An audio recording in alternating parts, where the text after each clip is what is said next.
नमस्कार दोस्तों। आज के इस एपिसोड में एक परिवार के साथ घटी हुई ऐसी खतरनाक भूतिया घटना की कहानी आपके सामने लेकर आ गया हूं ना। इसके सुनने के बाद आप लोग किसी भी चीज़ के ऊपर आसानी से विश्वास नहीं कर पाएंगे। आज से कुछ साल पहले जलंधर के एक आउटर से इलाके में एक घर में एक परिवार रहने के लिए आता है। इस परिवार में केवल दो ही लोग थे, एक पति एक पत्नी। हाल फिलहाल में ही शादी हुई थी, कम उम्र के थे दोनों। लड़का रहा होगा 26-27 साल का और लड़की रही होगी 23-24 साल की। Happily married. पूरे मोहल्ले वाले देख के इनको आपस में मिसाल देते थे कि पति पत्नी हो तो ऐसे। किसी चीज में बहस नहीं, कोई झगड़ा नहीं। पति कितनी बात मानता है पत्नी की। उनको रहते रहते लगभग 3-4 महीने हुए कि उनके बीच में लड़ाई होने लगी। यह लड़ाई कई बार इतनी ज्यादा बढ़ जाती कि रात बेरात पड़ोसियों के घर पे उनकी जोर जोर से आवाज जाने लगती। पड़ोसियों की नींद खुल जाती, नींद डिस्टर्ब हो जाती। अब इनके घर के जस्ट बाजू में एक और परिवार रहता था, एक दूसरा घर था। उस घर में हर्ष और रोहित नाम के दो लड़के, कम उम्र के, यानी ये कोई 10-12 साल के आसपास की उम्र ही होगी, और इनके मम्मी पापा। ठीक है। अब रात में 2 बजे वो झगड़ रहे हैं तो बच्चों की नींद खुल जा रही है, मम्मी पापा की नींद खुल जा रही है। अब बाहर निकल के उनके घर के पास जाकर उनसे पूछ रहे कि क्या हो गया भाई, इतनी रात गए से लड़ क्यों रहे हो। तो पति क्या कहता, किस औरत ने, मेरी पत्नी ने मेरे ऊपर काला जादू कर दिया है, मुझे इससे कोई बचा लो, मुझे इसने वश में करके रखी है, और ना कुछ समय के लिए ही मैं इसके वश से बाहर आ पाता हूं, इसके काले जादू से बाहर आ पाता हूं। मैं बहुत परेशान हो रहा हूं, इसके शैतान भूत प्रेत चुड़ैल मुझे पागल बनाकर रख देंगे, मुझे कोई तो बचा लो प्लीज। लेकिन मोहल्ले पड़ोस वालों को क्या लगता कि जो लड़का है ये फोकट की बात कर रहा है, इसका दिमाग सटक गया अपनी पत्नी के ऊपर, मतलब दिमागी संतुलन में कोई प्रॉब्लम हुई है, ऐसा नहीं सोचते थे। ऐसा सोचते थे कि इसका दिमाग सटक गया इसकी पत्नी के ऊपर, इसलिए ऐसा ऐसा बोलता है।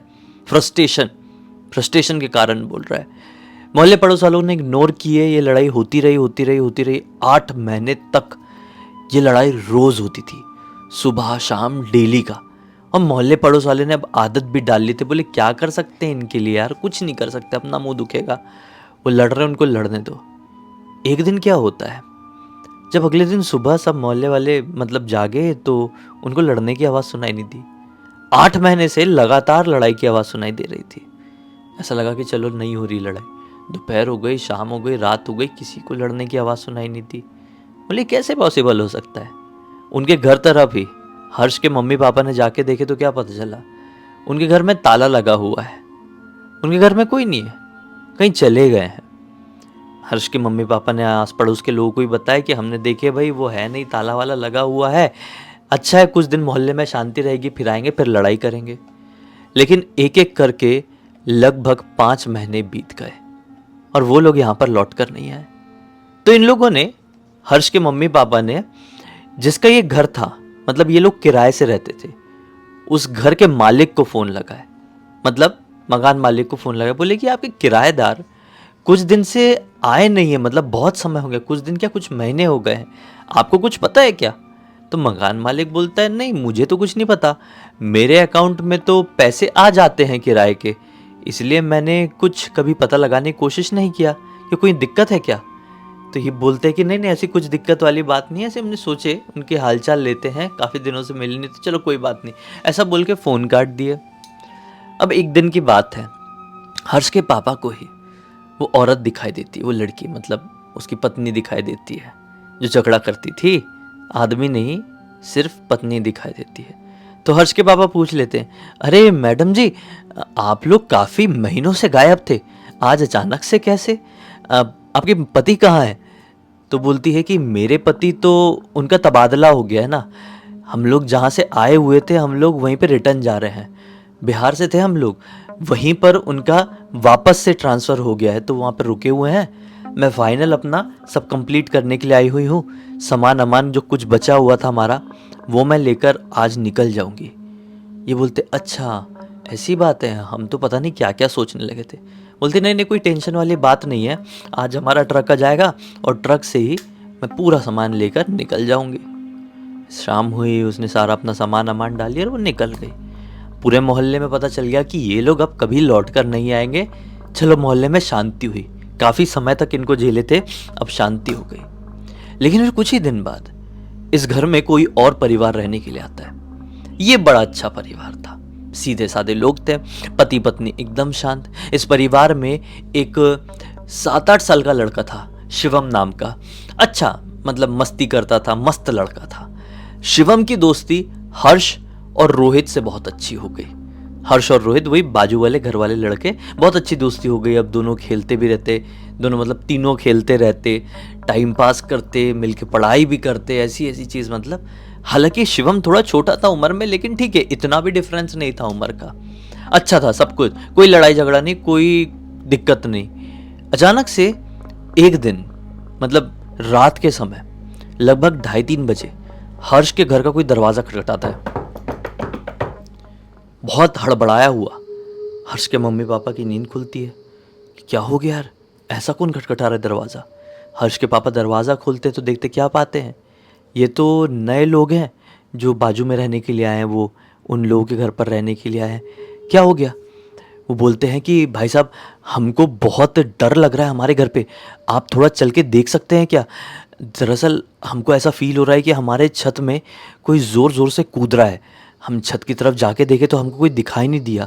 हम जैसे ही नीचे आते हैं तो वापस से कूदने की आवाज़ ऊपर आने लगती है, फिर तुरंत ऊपर जाते हैं तो ऊपर कोई भी नहीं दिखाई देता, यानी कोई दिख नहीं रहा है, लेकिन दौड़ने कूदने की आवाज़ बहुत क्लियर है।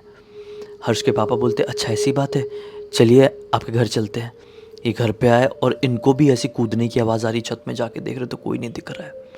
उसी समय इनकी नज़र पड़ती है छत के कोने में पड़े नींबू मिर्ची के ढेर पर, सड़े हुए नींबू मिर्ची। तो देखकर चौंक गए, रात में ही देख रहे हैं सब कुछ। ये बोले, ये कैसे आपके घर पे? तो इस घर के जो लोग थे, मतलब शिवम के मम्मी पापा, वो कहते हैं कि भाई साहब, ये पहली बार नहीं हो रहा है, जब से हम इस घर में रहने के लिए आए हैं ऐसी नींबू मिर्ची सड़े सड़े, कहीं ख़राब वाला नारियल, तो कहीं अजीबो गरीब मांस के टुकड़े या बाल या हड्डियों के टुकड़े हमको हमारे घर में मिल जाते हैं। हम उनको साफ़ कर देते, कुछ समझ में नहीं आ रहा है कि हो क्या रहा है। और आज तो हद हो गई, हमको ऐसा लगता है कि हमारे घर में कोई काला जादू करता था। पहले कौन रहता था, आपको कुछ पता है क्या? रात में ये सब कुछ बात हो रही है उन्हीं के घर पे।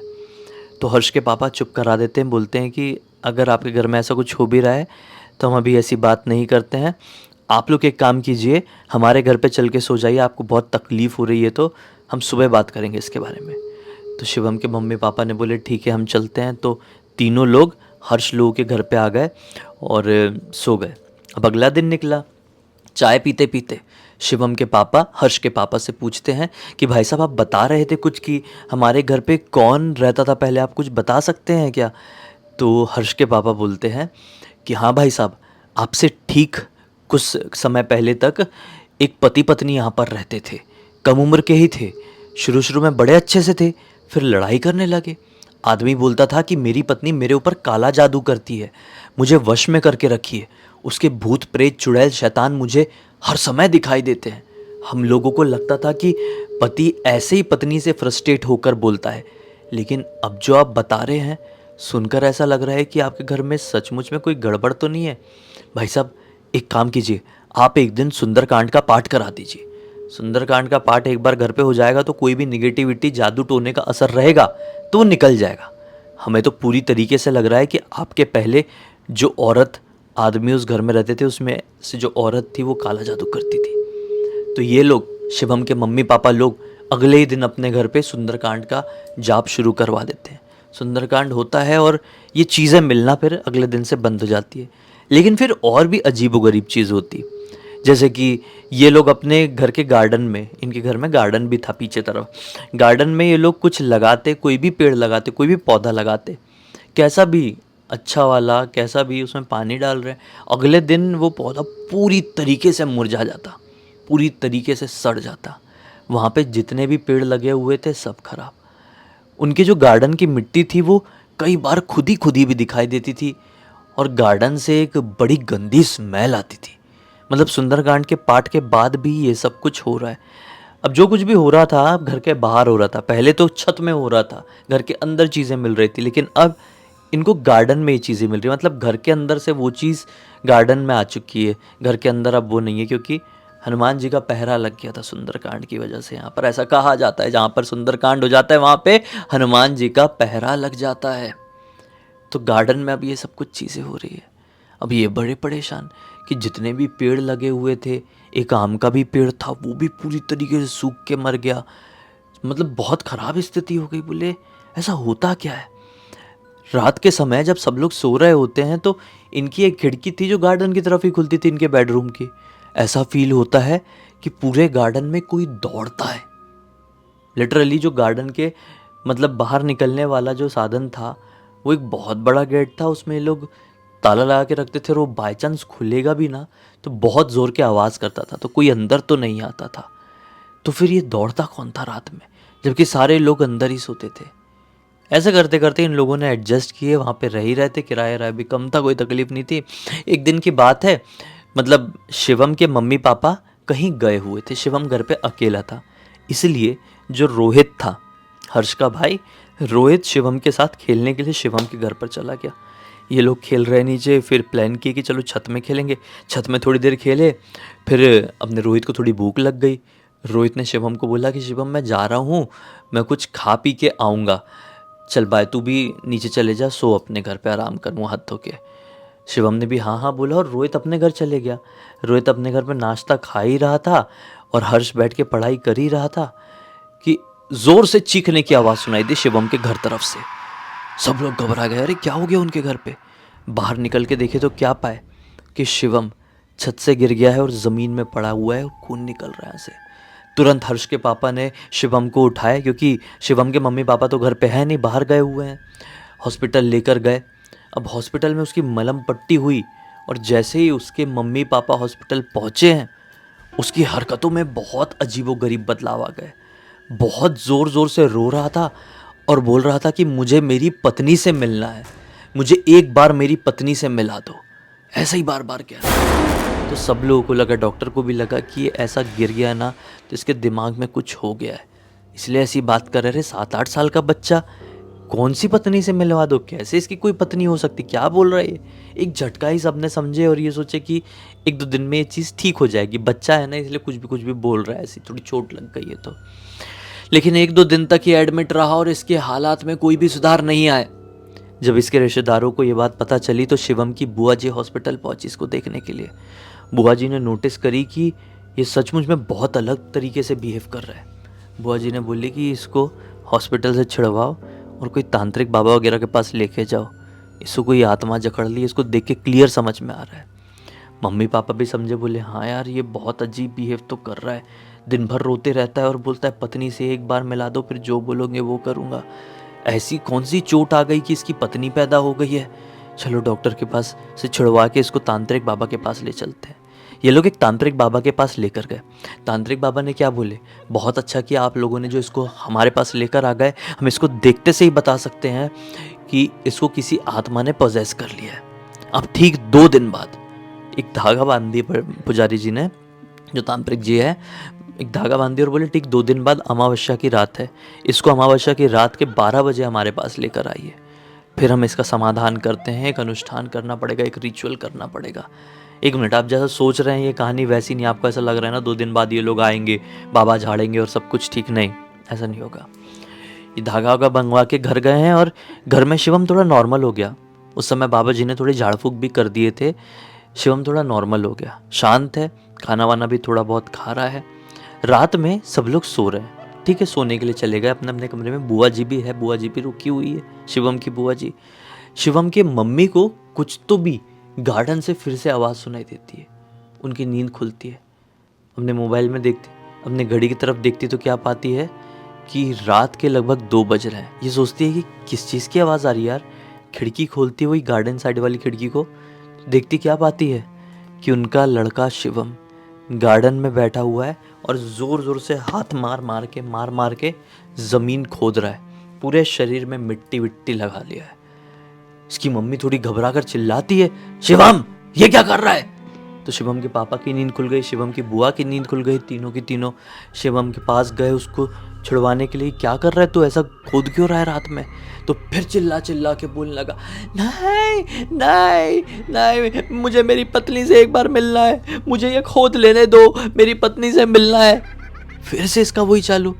और उसी समय शिवम की मम्मी की नज़र पड़ती है उसके हाथ पर, जिसमें धागा बांधे थे ना पुजारी जी ने, और बोले थे कि अमावस्या की रात को 2 दिन बाद लेकर आना। वो वाला धागा टूटा हुआ है, वो धागा है नहीं, पता नहीं कैसे टूट गया, कैसे निकल गया। अब सब लोग समझ गए, बोले इसको एक अलग लेवल का लफड़ा है, बाबा जी के पास अभी ले चलो। रातों रात, थोड़े आगे वाले ही गांव में रहते थे, छोटी जगह में रहते थे बाबा जी, जलंधर से थोड़े आउटर में। फिर अपनी गाड़ी में डाले हैं और फिर लेकर गए बाबा जी के पास। बाबा जी ने बोले कि अभी ही करना पड़ेगा इसका छुटकारा भाई, ये बहुत बड़ी परेशानी लग रही है हमको। बाबा जी ने एक घेरा बना दिए, बोले कि इस घेरे से बाहर नहीं निकलना, हम झाड़ फूँक शुरू कर रहे हैं, बाहर निकले तो तुम्हारी जान पर बनाएगी। फिर शुरू किए झाड़ फूँक, वो बाहर निकलने को हो, फिर उसको बांध दिए, लिटरली बांध दिए। अब कितना ताकत आ जाएगी एक 7-8 साल के बच्चे में। उसको बांध दिए रस्सी से, हाथ दोनों पैर बांध दिए और पड़ा रहा वहाँ। और वो साइड में ऐसी झाड़ फूँक करते रहे, घर वाले पूरे परेशान है, शिवम की मम्मी रोने लगी है। झाड़ फूँक करते करते लगभग 3 घंटे बीत गए और अगले दिन का उजाला निकलने लगा। जब उजाला निकल ही रहा था ना, तब वो फाइनली बोलता है कि तुम लोग क्या चाहते हो, मैं इस लड़के को छोड़ दूं? मतलब पहली बार इतना कुछ हो गया उसमें, ये पहली बार बोला कि कुछ मैं कोई और हूँ एक्चुअल में। तुम क्या चाहते हो, मैं इस लड़के को छोड़ दूं? नहीं छोड़ूंगा, पहले मैं अपनी पत्नी से और उसके आशिक से बदला लूंगा, नहीं तो मेरी आत्मा तड़पती रह जाएगी। मैं इसको नहीं छोड़ूंगा, इसके शरीर में रह के ही बदला लूंगा। अब बाबा जी बोलते तू है कौन बता दो। तो वो लड़का बोलता है कि इन लोग जहाँ रहते हैं ना, इनसे पहले मैं और मेरी पत्नी वहां पर रहते थे। मैं बोल बोल कर थक गया, सबको समझाता था कि मेरी पत्नी मेरे ऊपर काला जादू कर रही है, कोई नहीं समझता था, लेकिन उसने सचमुच में की हुई थी। एक दिन मैंने उसे रंगे हाथों पकड़ लिया था। फिर उसके शैतान, भूत, प्रेत, ऐसी ऐसी शक्तियां थी उसके पास, उन सभी ने मुझे ख़त्म करने की कोशिश की, लेकिन नहीं कर पाए। एक दिन मैं अपने बाग में बैठ के, मतलब अपने गार्डन में बैठ के, कोई तो भी पौधा लगा रहा था, खुदाई कर रहा था, और एक बहुत जोर का झटका मेरे सिर में पीछे से लगा। मैं पलट कर देखा तो क्या पाया कि मेरी पत्नी और उसका आशिक दोनों ने किसी भारी चीज से मेरे सिर पर वार किया है। और फिर एक और बार हुआ और मेरी वहीं पर जान चली गई। रातों रात मेरी पत्नी और उसका आशिक गाड़ी में डालकर पता नहीं मुझे कहाँ ले गए। उसके आगे मुझे कुछ नहीं मालूम। उसके आगे इतना मालूम है कि बस मैं यहीं पर भटक रहा हूं और यहीं पर रहूंगा जब तक मैं उसका सामना नहीं कर लेता। बाबा बोलते देख, तू क्या बदला ले लेगा इस 7 साल के लड़के के शरीर में रहकर? तू नहीं ले पाएगा, तू अपनी ताकत से बदला ले। इस मासूम को क्यों अपने रास्ते में ला रहे? वो बोलता है नहीं, ऐसा हो ही नहीं सकता, बस कैसे भी करके मुझे उससे मिलवाओ। अब बाबा ने बोले ऐसा नहीं होगा, एक मटका उठाए, मटके को ऐसा राउंड घुमाए इसका 7 बार, उसको ऐसा एक झटका लगा और बाबा ने बोले बस एक मंत्र पढ़ के कि ये मटके में इसकी आत्मा आ गई है, आप लोग हरिद्वार जाओ और इस मटके का विसर्जन कर दो नदी में। बस ये लोग अपने लड़के को वहाँ से निकाले हैं। अगले ही दिन, मतलब उसी दिन, वो जो दिन निकल गया था ना, उसी दिन इन लोगों ने गाड़ी स्टार्ट की, अपना हरिद्वार गए, जलंधर से हरिद्वार। वहाँ पे मटके में विसर्जन किया, हाथ जोड़ के बोले कि हमें माफ़ कर देना, लेकिन इसमें हमारी कोई गलती नहीं थी, हमने अपने बच्चे के लिए सब किए। आप जहाँ कहीं भी जा रहे हो, हम प्रार्थना करेंगे कि आपकी आत्मा को शांति ज़रूर मिले। बस भैया, ये लोग लौटे और उस घर में नहीं रहे। उसी एरिया में थोड़ा आगे का घर इन लोगों ने ले लिए। 20 साल हो चुके हैं तब से लेकर आज तक। वो घर पूरी तरीके से वीरान है। 2004 में ये घटना घटी थी। ना उसका मकान मालिक इस घर को बेचने की कभी सोचा, ना कोई किराए से रहने के लिए आया। इस घर से दूरी बना कर रखते हैं। आसपास भी कोई भटकता है तो एक अजीब सी दहशत मन में आती है। हालांकि कुछ एक्टिविटी नहीं होती, लेकिन एक डर, इतना कुछ हो गया यहाँ पे, बहुत भयंकर हुआ इस घर के कारण, सबको पता चल गया। इस पूरी घटना की जानकारी पता है मुझे किसने दिया? हर्ष ने ही इंस्टाग्राम पर लिख कर दिया। हर्ष जो उस समय छोटा था, अब हर्ष काफ़ी बड़ा हो गया, 20 साल पहले की बात है, शिवम के साथ खेलता था। अब तो शिवम भी काफ़ी बड़ा हो गया, लेकिन हर्ष ने सोचा कि सभी को पता चलना चाहिए कि ईजिली किसी भी जगह के ऊपर, किसी भी चीज़ के ऊपर आपको ट्रस्ट नहीं करना है, क्योंकि कुछ भी हो सकता है। खैर, अब इसी एक नोट के साथ इस कहानी का हम अंत करते हैं। अब तक इस वीडियो को देख लिए हैं तो लाइक ज़रूर कर देना, चैनल को सब्सक्राइब करके बेल आइकन दबा के ऑल के ऑप्शन में क्लिक करना है, क्योंकि इसी तरह के हैरान कर देने वाले खौफनाक वीडियोस डेली आप लोगों के सामने लेके आते रहते हैं। इंस्टाग्राम की लिंक इस वीडियो के डिस्क्रिप्शन बॉक्स में आपको मिल जाएगी, क्लिक करके डायरेक्टली वहाँ पर पहुँच जाना। और इसी तरह की कोई भी कहानी, टॉपिक या जानकारी आप लोगों के पास भी है तो लिख भेजना, हो सकता है हमारा अगला वीडियो कल आपके हिसाब से ही बन रहा हो। तो चलिए कल फिर से मिलते हैं, तब तक के लिए बहुत बहुत धन्यवाद। आपका दिन शुभ हो।